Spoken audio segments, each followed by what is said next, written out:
Hey there, what can I do for you? Don't tell me you believe Lena's lies! Griff might be working as a miner on Tatooine, but the rest of her story is Bantha Poodoo. You can't trust someone like her. At least Griff's free of her clutches. I'd like to go speak to the Circa Corp rep on Tatooine if we have time. Maybe I can arrange to see my brother again.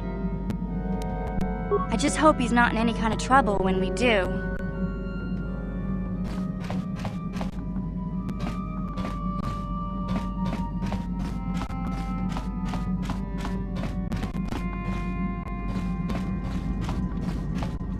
Yes.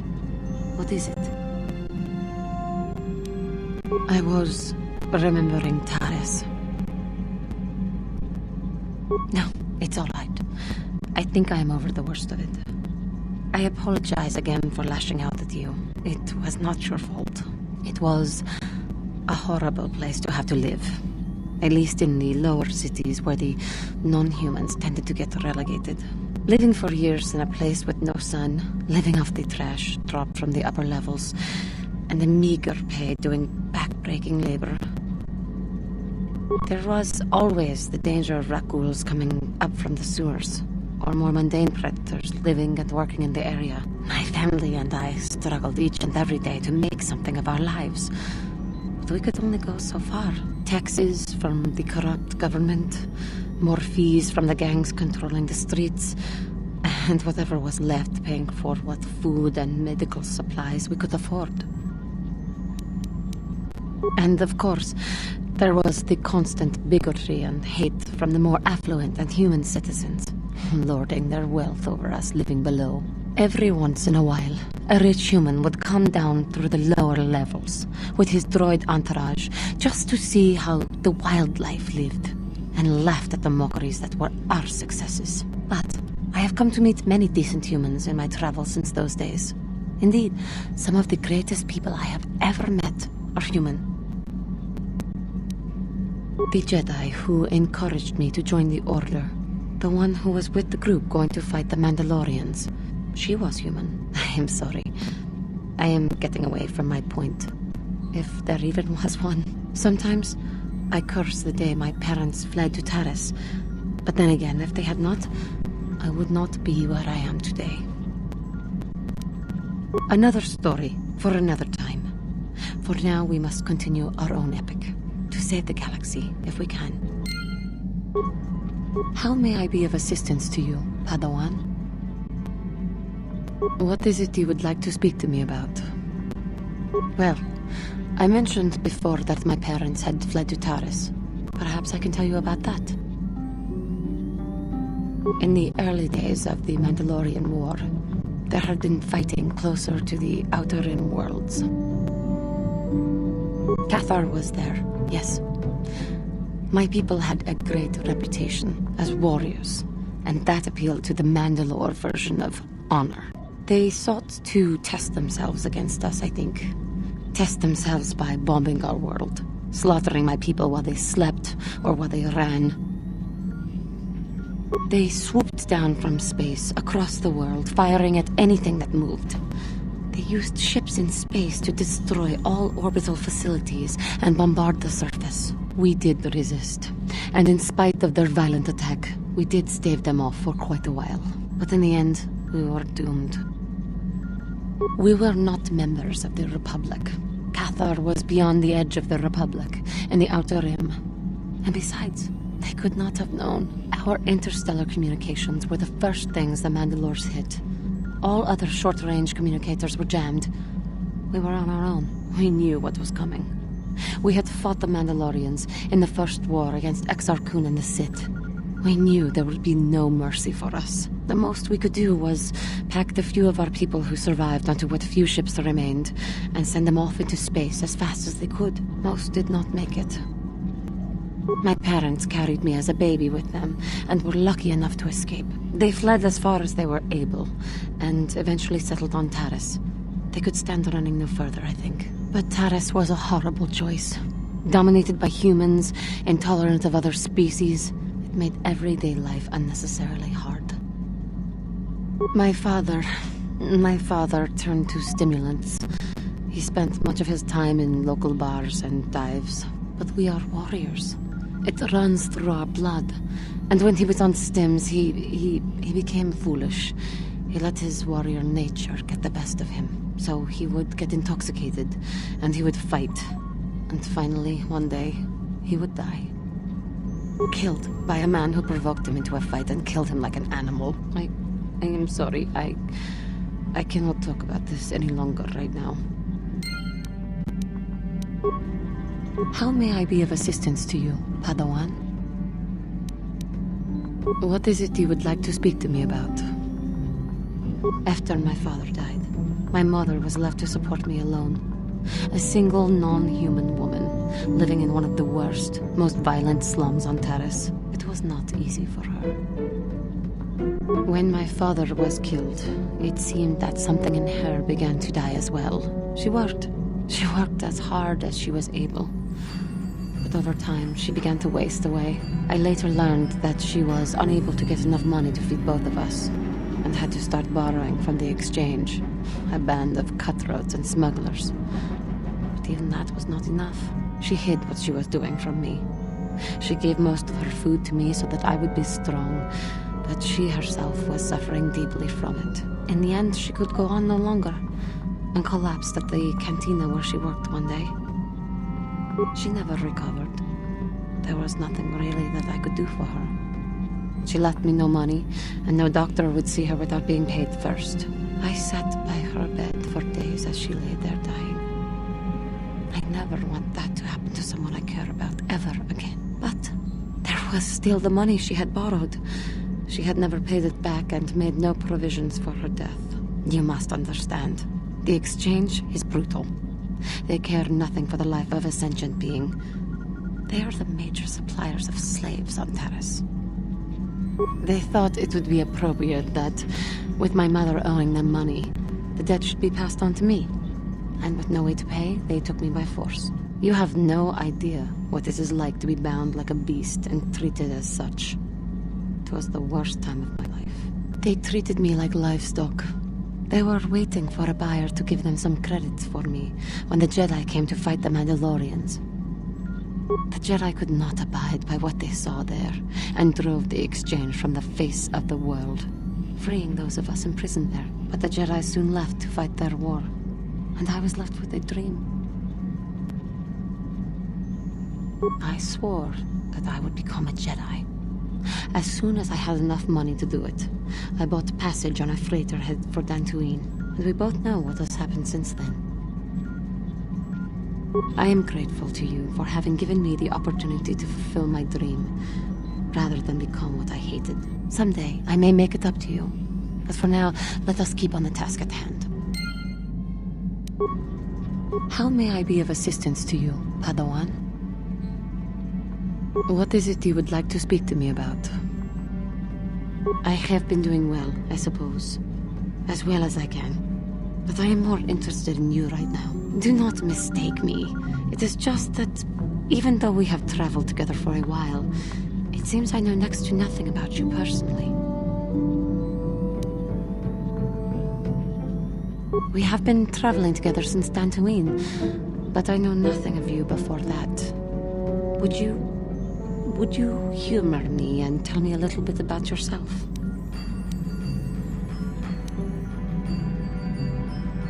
Your humility is astounding, as always. So what can you tell me? Your job, your childhood, your life? I am sorry if I am making you uncomfortable. I will fully understand if you choose not to answer. I greatly appreciate your taking the time to talk to me. How did you come to be on Dantooine? Besides the obvious, of course.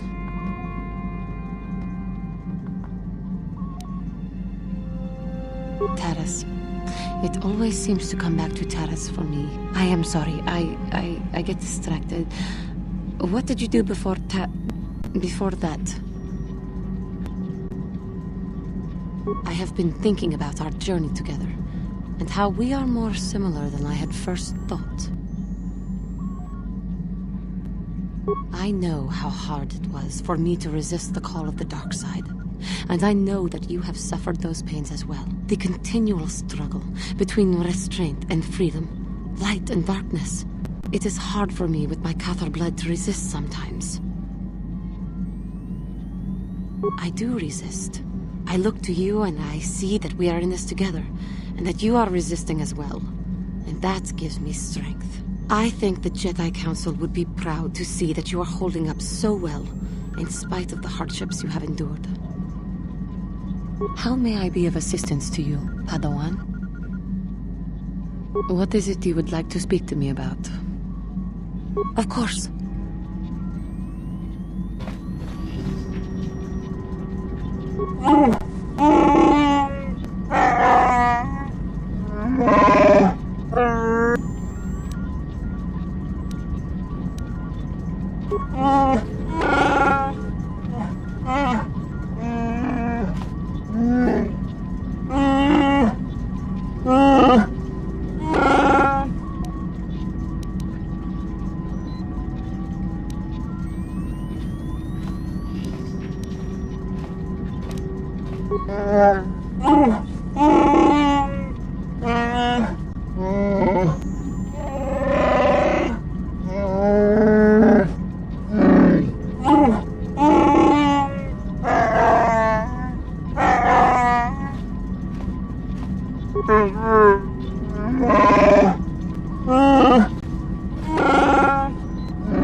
How can I help?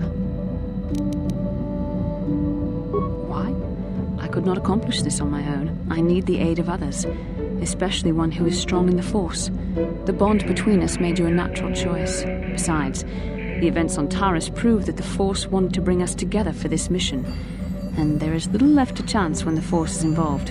Is that not enough for you?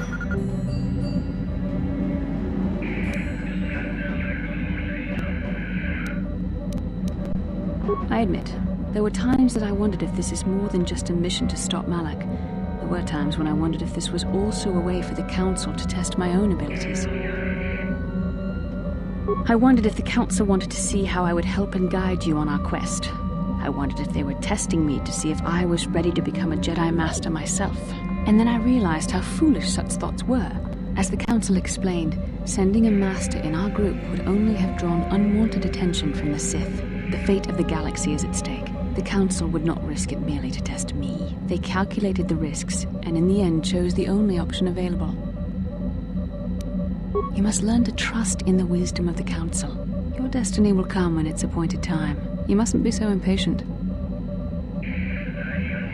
Must you be so frustrating? I admit, I had a moment of foolish pride, but I'm over it. Now I am focused on my true responsibilities. I'm simply trying to help you and complete this mission, and yet you battle me at every turn.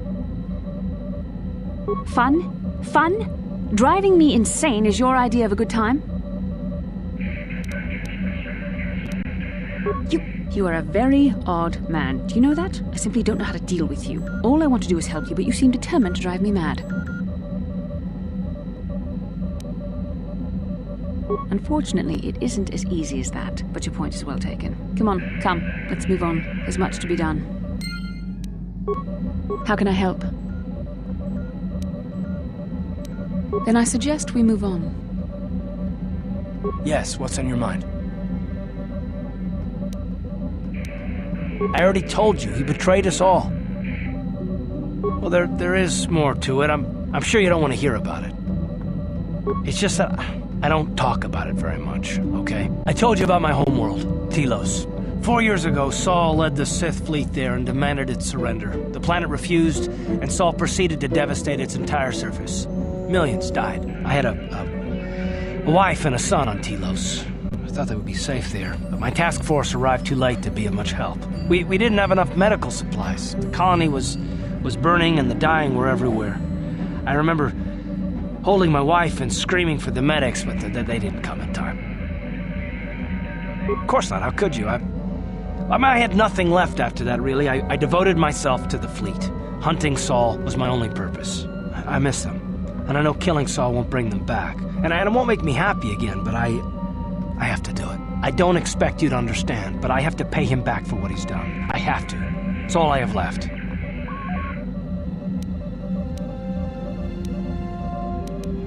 She had courage, and she was stubborn. Could never talk her out of anything once she put her mind to it. And she hated it when I signed back onto the fleet at the start of the war. I had planned on leaving soon, to join her. His name was Dustle, and I don't know what happened to him. The colony was a complete ruin, and we never found any trace of him. I made inquiries and followed the reports from Telos for years, but I stopped. Anyway, I hope that answers your questions. Let's continue with what we were doing. Yes, what's on your mind? You got it.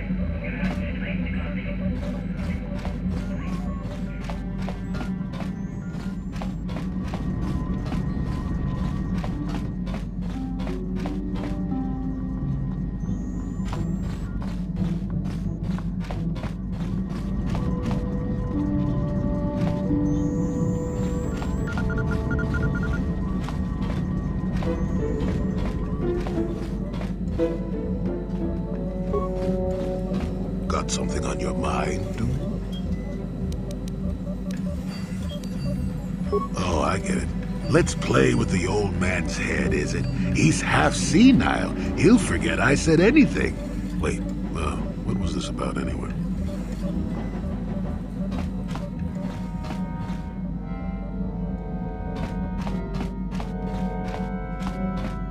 Statement. HK-47 is ready to serve, Master. As you desire, Master. Signing off. Yeah, what do you want? We fought against the Republic forces for some time, over the course of many battles. At the start, they were not much of a threat to speak of. But once the Jedi Revan took charge, things began to turn against us. The Republic fleets began to use more than just basic tactics. Feints, counterattacks, mass deceptions. Revan was a genius on the field. Revan abandoned worlds of their defenders so that others would be too fortified to strike, and was willing to make sacrifices in order to advance goals. And in the end, Revan proved too much for us.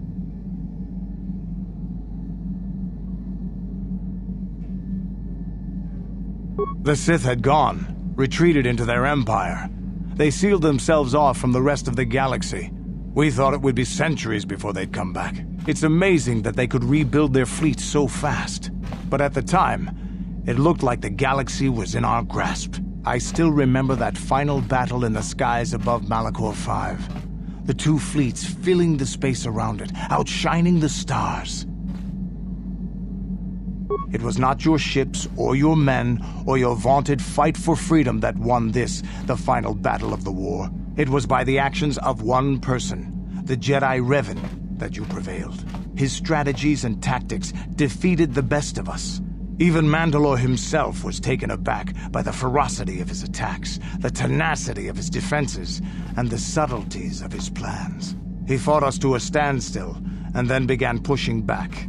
We really didn't have a chance. It was what we had wanted all along, in a way. We wanted to fight the best, in a battle that would be remembered for centuries. And we did. And Revan won. I don't hold a grudge against Revan, and neither do any of my people. It was the greatest moment of my life to be in that battle.